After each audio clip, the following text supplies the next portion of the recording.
जीवनर युद्ध को सबुबले एका ही लड़िया चेष्टा करंतु कहीं अन्य माने केवल सांत्वना दे जानती किंतु लड़े तो निजे ही करिया पड़ी थाए।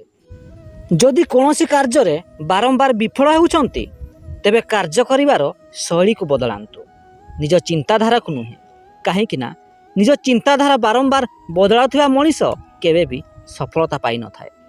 जीवन रे केबे भी निजको छोट भावंतु नहीं कहीं पाद तले थिबा दुब घास ही भगवान को पूजारे लगी थाए विशाल ताल गछ नुहे।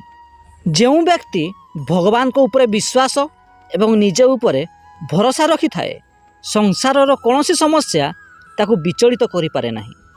तेणु जीवन रे सबु बेले भगवान ऊपर विश्वास एवं निज ऊपर भरोसा रखि थांतु। जीवन रे केबे भी सही लोकन को मिछ कहंतु नहीं जो लोक आपणकर मिछ को भी सत मानि जाई थाए।